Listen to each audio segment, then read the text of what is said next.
Witamy serdecznie. Dzień dobry. Dzień dobry, Piotr Maszkowski. Igor Murawski. Kolejny odcinek, tym razem wiadomości, takie skróty. Trochę newsów. Od czego zaczniemy? Ja proponuję może na początek taki może trochę lżejszy temat. Ja już nawiązywałem w poprzednim naszym wejściu o takim wątku narkotycznym.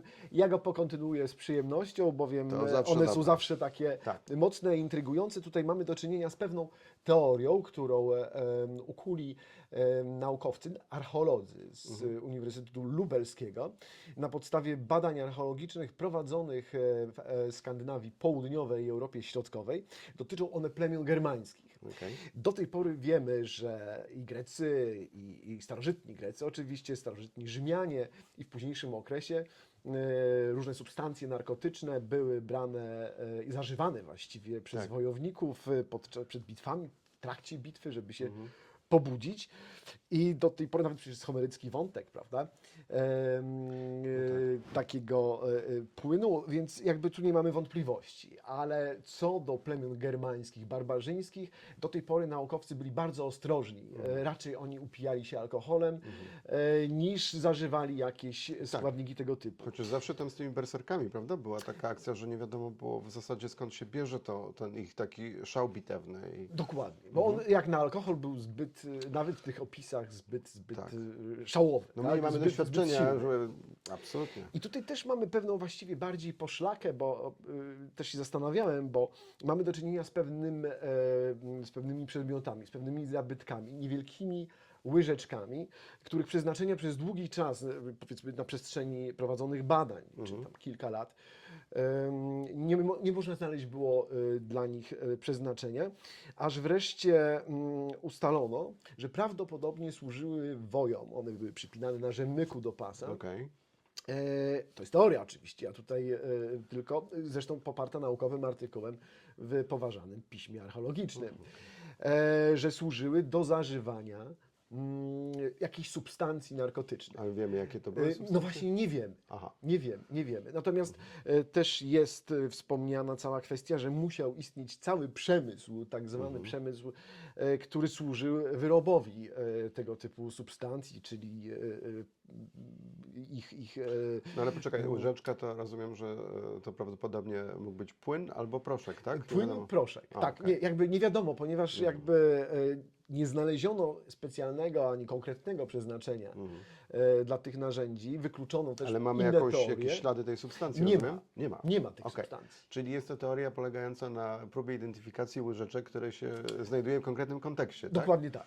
Okej, Dokładnie no tak. to odważna teoria. Jest ale odważna, dobra. ale warto ją No tak, wspomnieć, tak, chociaż no, też mi brakuje tego elementu, właśnie tej substancji, No która właśnie. ewentualnie by znaleziono.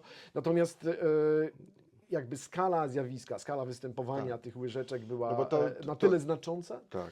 że usnuto nawet teorię, że poszczególne plemiona germańskie, wystawiając armę powiedzmy 1000 wojów, 750 z tych dżentelmenów taki przedmiot posiadało. Było na takim haju, Tak. powiedzmy sobie szczerze.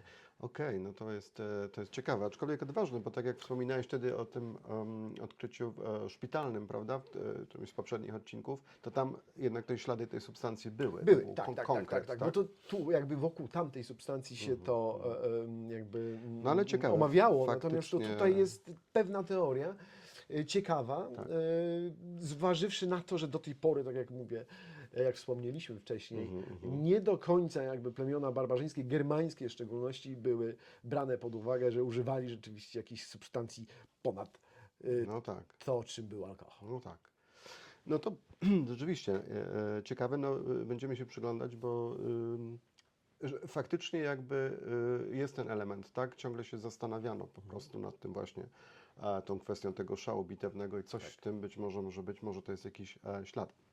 A propos, Tutaj mamy do czynienia, przepraszam, jeszcze tylko dodam, z okresem między I wiekiem a V wiekiem naszej ery, więc te znaleziska z tego okresu pochodzą, więc jakby gdybyśmy się mogli poprzeć jakimiś materiałami źródłowymi, może jakąś, pisanymi. wiesz, wczesną fabrykę taką narkotyczną amfetaminy. znajdziemy. Tak. To będzie ciekawe. A propos, okej, to zostańmy na moment nie tak daleko w przyszłości, ale mamy wątek ingermański, aczkolwiek trochę w innym kontekście i wojenny. II wojna światowa i w tym kontekście, czy pamiętasz, czy kojarzysz nazwisko Nikołaj Kuzniecow?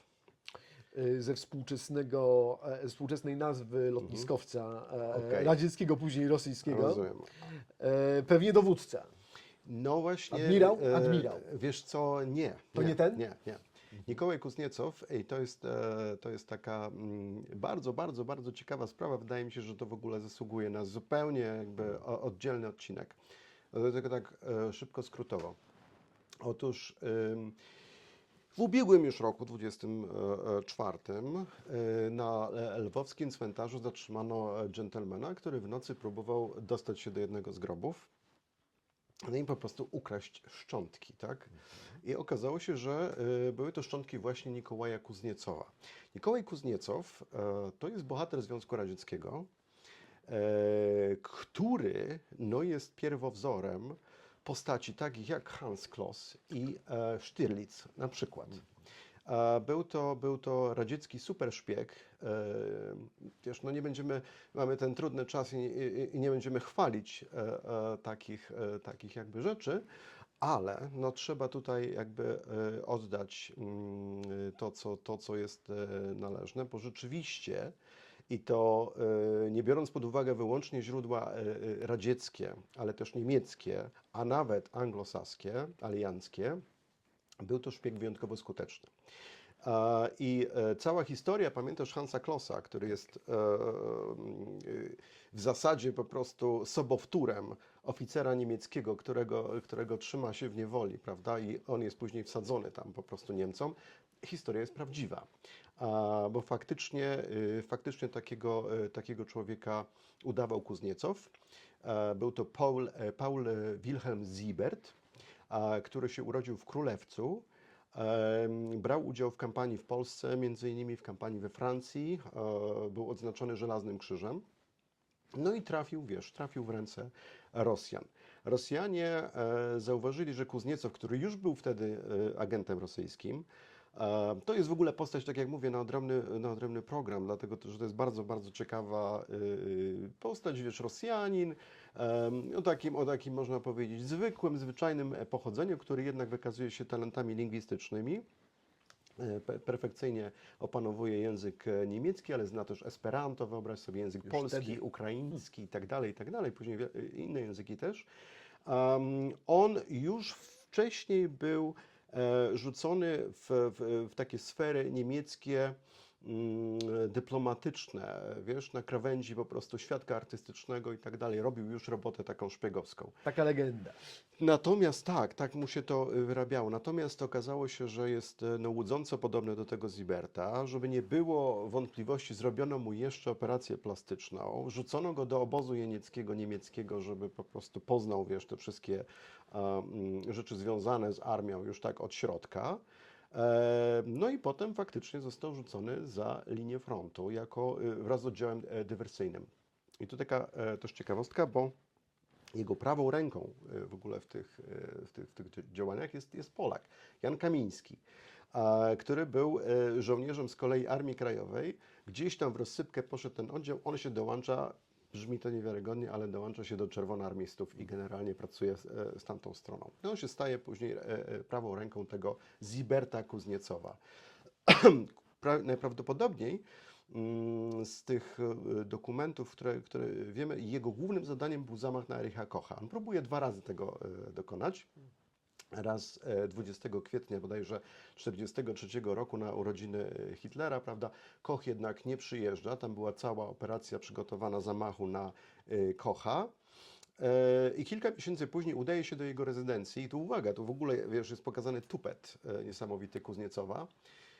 Faktycznie taki filmowy niemalże, bo Koch znał młodego Sieberta jako dziecko i pamiętał go, więc wiesz, i Rosjanie o tym wiedzieli.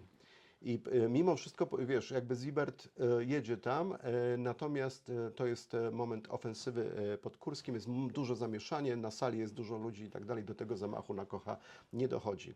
Natomiast Kuzniecow likwiduje całą masę dygnitarzy niemieckich, łącznie jest mu przypisanych 11 generałów w ogóle.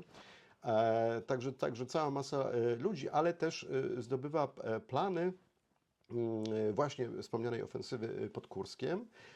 Miał zdobyć też plany operacji, tak zwanej operacji Long Jump. Tu kolejny chyba program by się przydał, bo operacja Long Jump miała być planowaną operacją przez Niemców pod dowództwem Otto Skorzennego. Chcieli zabić Churchilla, Roosevelta i Stalina w Teheranie. Być może jest to rosyjska legenda i dezinformacja, bo źródła anglosaskie są podzielone na ten temat. W Rosji jednak uważają, że jest to, wiesz, absolutna prawda.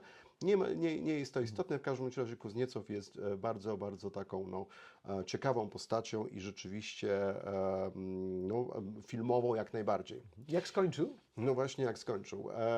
To jest już 44 rok i właściwie koniec lutego on się decyduje, zbliża się już front radziecki, a on się zdecyduje razem ze swoją dwójką współpracowników, łącznie z Kamińskim, to na pewno, nie pamiętam nazwiska tej trzeciej osoby, decyduje się przedrzeć do Rosjan, do nadchodzących Rosjan. To był błąd.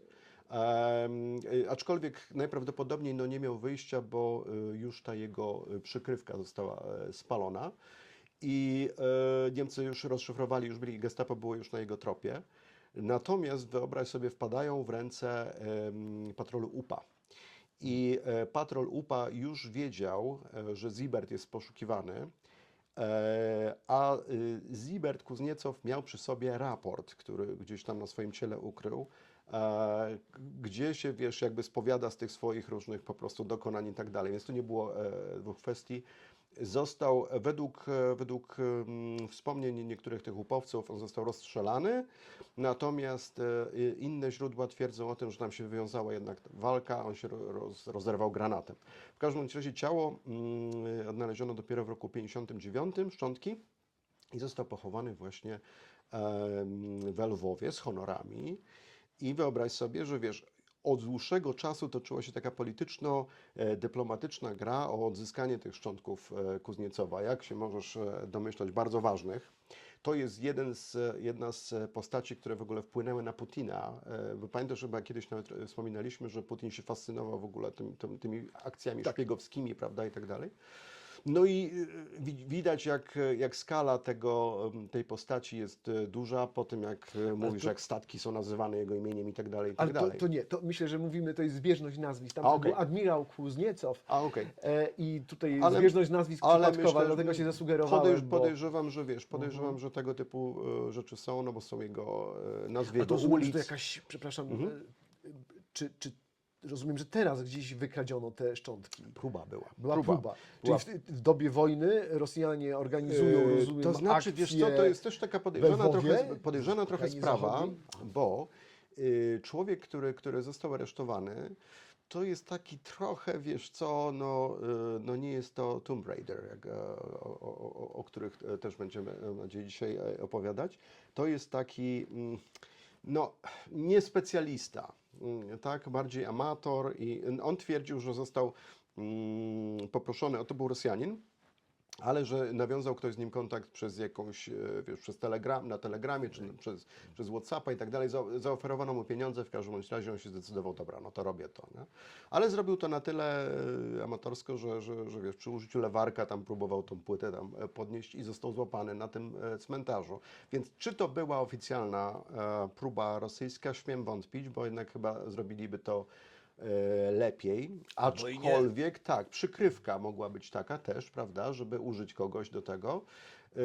No w każdym bądź razie, wiesz, Rosjanie się jakby od tego odżegnali, podkreślając jednak, że oczywiście tak, oni chcą tego Kuzniecowa, natomiast Ukraina mówi, no dobra, no ale to nie tak za darmo po prostu, tak?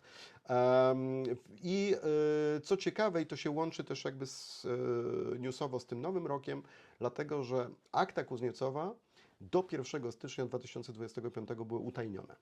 One miały zostać teraz odtajnione i być może czekają nas jeszcze jakieś, wiesz, niespodzianki, rewelacje, chociażby właśnie z tą kwestią tego potencjalnego zamachu na tą słynną trójkę w Teheranie.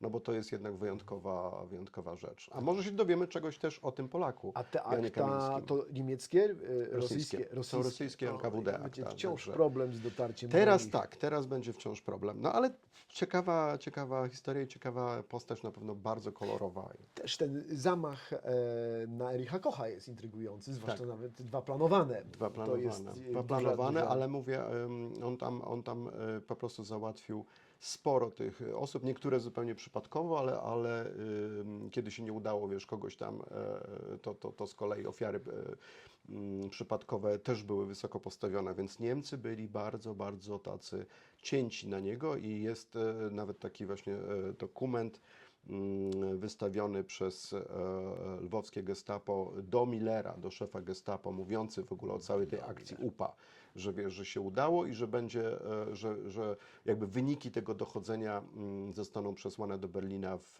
jak najkrótszym czasie, ale więcej chyba dokumentów nie mamy. Także bardzo ciekawe, co tam, wiesz, w tych aktach, na tej łubiance się znajdzie, tak, w Moskwie.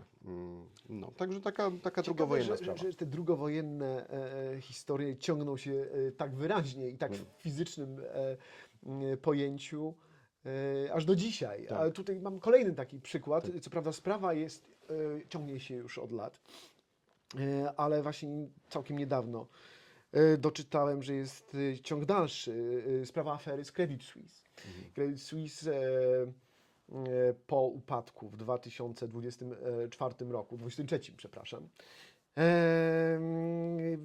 rozpoczęło się nowe dochodzenie. Tam grupa finansowa USB przejęła całość, ale wcześniej dopatrzono się już od 2018 roku zatajniania informacji o ponad 70 000 kont bankowych powiązanych z byłymi nazistami, nie tylko w Europie, ale oczywiście w Argentynie i innych No tak. krajach Ameryki Południowej.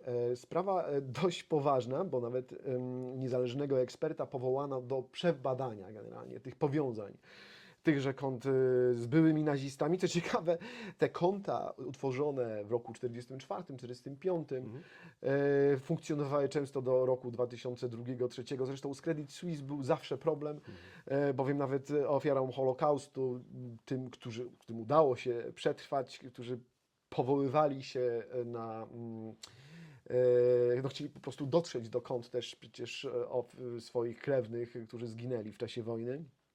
Bezwzględnie Credit Suisse za każdym razem nie ułatwiał im sprawy, za każdym razem żądał aktu zgonu, a wiadomo, że tutaj z aktami zgonu podczas Tak. wojny ciężko, zresztą bałagan. Generalnie bardzo polityka prowadzona była no, niekoniecznie humanitarnie. Natomiast z drugiej strony chroniono całkiem właśnie No sporo tak. tych kont nazistowskich. Co ciekawe, przez kilkanaście miesięcy prac tej niezależnej komisji władze banku dość znacząco utrudniały pracę No. przewodniczącemu. Zresztą było też spotkanie komisji senackiej w tej sprawie.